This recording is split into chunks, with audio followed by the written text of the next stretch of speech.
अल्हम्दुलिल्लाहि रब्बिल आलमीन वस्सलातु वस्सलामु अला रसूलिहि नबील करीमिल अमीन अम्मा बाद फ़ाउज़ बिल्लाहि मिनश शैतानिर रजीम बिस्मिल्लाहिर रहमानिर रहीम। नाज़रीन कराम, अल्लाह रब्बुल इज़्ज़त के पाए लुत्फ़ व करम से हम अपनी कुरान पाक की इंग्लिश ट्रांसलेशन, उर्दू ट्रांसलेशन, अरबी लैंग्वेज की क्लास, तजवीद की इंग्लिश उर्दू, इस क्लासेस के बाद मैंने सोचा कि आपको कोई इन्फॉर्मेटिव जो है ना एक लेक्चर आपके लिए वो मैं रिकॉर्ड करके उसको अपलोड कर दूं।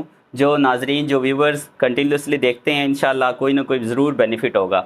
आज मैं आपको बड़ी अहम, दिलचस्प और एक अपनी नोयत की इम्पोर्टेंट बात बताने लगा हूँ कि ये जो इंसान की पेशानी होती है ना, आपने एक मशहूर कहावत सुनी होगी कि इसके मत्थे पे लिखा हुआ है।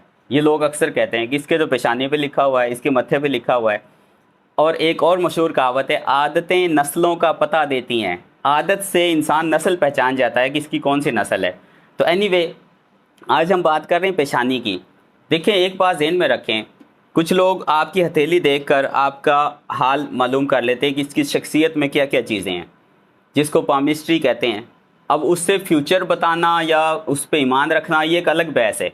लेकिन अगर कोई असेस करता है आपके हाथ को, लकीर को देख के कि इस बंदे की शख्सियत किस तरह की है, उसमें क्या क्या चीज़ें पाई जाती हैं, तो ये कोई मुमानत वाली चीज़ नहीं है। तो एनीवे, आपके हाथ की लकीरों से भी इंसान की शख्सियत की असेसमेंट हो जाती है कि इसकी शख्सियत में क्या क्या चीज़ें हैं। इसी तरह जो पेशानी होती है ना, इसमें भी बहुत कुछ लिखा होता है। जो शनासी लोग होते हैं, शनाख्त कर सकते हैं, उनमें देखें कौमें होती हैं, बरादरियाँ होती हैं। एक जिसे हम कहते हैं मिरासी कौम है, वो उनको अल्लाह ताला ने ये एक एक्स्ट्राऑर्डिनरी चीज़ दी होती है कि वो आपकी पेशानी देख कर आपकी नस्ल पता कर लेते हैं। मसलन मैं आपको एक अपना वाक़या सुनाता हूँ कि मुझे याद है मेरा बचपन था, तो मैं किसी साथ वाले गांव में जा रहा था, अपने नेटिव एरिया की बात है। तो आगे से मुझे ना एक बंदा मिला, ढेर उम्र का था, 60 प्लस होगा गालबन, 70 का राउंड अबाउट। वो मुझे रोक के कहता है, ठहरो, तुम किसके बेटे हो? मैं कह जी आपने क्या कहना है? कहता मेरे परदादे जी का नाम लेके कहता तुम उसके पोते तो नहीं हो? मैं कहा हाँ जी उनका पोता हूँ। तो कहता कौन से के बेटे हो? वालिद का नाम पूछा, मैंने अपने वालिद का नाम बताया। कहते ठीक है, तुम्हारा वालिद ज़िंदा है कि मर गया? मैं कह जी है, हयात हैं अल्हम्दुलिल्लाह। कहता अच्छा, मेरा सलाम कहना और बताना कि मुझे फ़लाँ नट मिला था, मिरासी मिला था। मैं तुम्हारे दादाजी, तुम्हारे परदादा जी से आके ना साल बाद वो जो होते हैं ना खर्चा वगैरह लेके जाता था, दाने वगैरह, गंदम वगैरह। तो मेरा सलाम कहना अपने वालिद को। अब मेरे दिल में एक कशमकश रही कि पता नहीं इससे कैसे पता चल गया कि मैं उनका पोता हूँ। इसने सिर्फ मेरी पेशानी की तरफ देखा और मुझे पहचान लिया। मेरे जहन में शायद मेरे परदादा जी की मुशाबत मेरे जैसी हो, उनकी शक्ल और सूरत मेरे जैसी हो। मैं ये शशो पंज में रहा कि मैं वापस आया, मैंने अपने वालिद से पूछा, मैं क्या अब्बा जी जो हमारे परदादा जी थे मैंने तो नहीं देखे थे, तो क्या वो मेरी तरह दिखते थे? तो मेरे वालिद साहब ने कहा नहीं, जो परदादा जी थे ना आपके, वो पार्टीशन के वक्त यहाँ पाकिस्तान ही आए, पाकिस्तान में भी काफ़ी अर्सा रहे, फिर उनका वसाल हुआ था। तो वो इतने जवान थे कि उनका हाथ की हथेली जो है ना वो मेरी कोनी के बराबर आती थी, इतना बड़ा हाथ था उनका, इतने जवान थे। और उनका रंग इतना साफ़ था कि सुर्ख रंग था, तो वो रेडिश कलर था पूरा, सफ़ेद और सुर्ख, इतने वजाहत वाले थे और बारोब थे, इतने जवान और ख़ूबसूरत थे। अब इनमें से तो दोनों क्वालिटियाँ मेरे अंदर नहीं पाई जाती थी। मैं हैरान हुआ। मैंने फिर बताया, मैं क्या अब्बा जी मुझे इस तरह एक बंदा मिला था, उसने कहा मैं फ़लाँ मिरासी हूँ और मैं कुछ अर्सा, बहुत अरसा पहले आता था, मुझे काफ़ी साल हो गए मैं नहीं आया। तो उसने मुझे देख के कह दिया कि तुम फ़लाँ के पोते हो। तो अब्बा जी उसने मेरी पेशानी देख के पहचान लिया। तो अब्बा जी ने कहा कि बेटा ये एक ऐसी कौम है कि इनको अल्लाह ताला ने एक एक्स्ट्रा ऑर्डिनरी हिस्स दी होती है, ये शनासी होते हैं, ये पहचान लेते हैं। और यही वजह है कि पहले रिश्ते भी जो है ना गाँव बस्तियों में जो लोग रहने वाले वो जानते हैं, नाई जो है ना रिश्ते करके आते थे, जिसके साथ वो मिला देते जोड़ी, उन्हें पता होता था कि फ़लाँ गांव में हमने एक रिश्ता देखा था, इस लड़के की उससे जोड़ी अच्छी रहेगी, तो वो जोड़ियाँ वो मिलाते थे, रिश्ते नाई वगैरह करते होते थे। तो एनीवे, अब ये बात तो हुई जो मेरे साथ प्रैक्टिकल हुई। मैंने कहा कि पेशानी से इस बंदे ने कैसे अंदाज़ा लगा लिया। मैंने इसको, जब मैंने दरस निज़ामी कर लिया, आलिम बन गए, मुझे उसकी वो बात याद आई एक हदीस मुबारका से। फिर मुझे उसको अथेंटिकेशन मिल गई, वहाँ से इशारा मिल गया। वो क्या हदीस थी?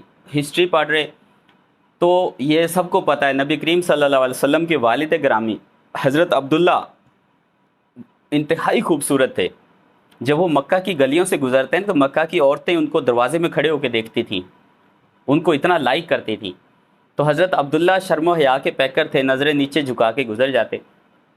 जब हज़रत अब्दुल्ला की शादी सैयदना आमना सलामुल्लाह अलैहा से हो गई, नबी करीम उसके बाद भी एक औरत तो उन्हें बहुत लाइक करती थी, वो दरवाजे में खड़ी होकर हज़रत अब्दुल्ला को शादी के बाद भी देखती।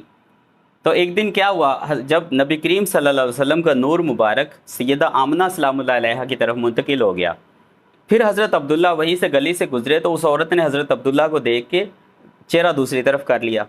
हज़रत अब्दुल्ला ने उससे वजह दरियाफ्त की, पहले तो आप बड़ी देखती थी मेरी तरफ, तो आज आपने चेहरा क्यों फेर लिया?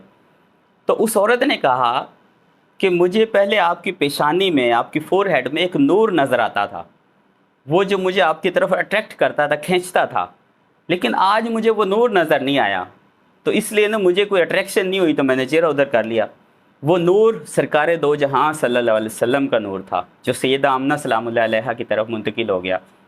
और सैयदा आमना फरमाती हैं कि जब हुजूर का नूर मेरी तरफ मुंतकिल हुआ तो मुझे शाम के महल्ला तक नज़र आने लगे। वो तो सरकार दो जहां सल्लल्लाहु अलैहि वसल्लम का मकाम है कि वो उस नूर का क्या मकाम है, वो एक अरफा व आला ज़ात हैं और उनके नूर का क्या मकाम है। बहरहाल हमें तो कोई भी बात हो, रहनुमाई सरकार दो जहां सल्लल्लाहु अलैहि वसल्लम की ज़िंदगी मुबारक से मिलती है। वहाँ से मेरे जहन में एक बात आई कि इसका मतलब है पेशानी से आपकी नस्ल का कोई ना कोई ताल्लुक़ तो होता है ना। वहाँ से इशारा मिल गया कि पेशानी में नस्ल होती है, पेशानी में लिखा हुआ, कहते हैं इसके मत्थे पे लिखा हुआ है, वो उससे आपकी नस्ल का भी पता चल जाता है, लेकिन कोई बंदा शनासी होना चाहिए। इसी तरह जिन्होंने इस पे पूरी रिसर्च की होती है हाथ की लकीरों पे, वो बता देते हैं कि इसमें ये लकीर है या नहीं। अल्हम्दुलिल्लाह मुझे ये पूरा नॉलेज है, इसमें मेरा पूरी ग्रिप है, तो ये भी अल्लाह ने एक अता की हुई है।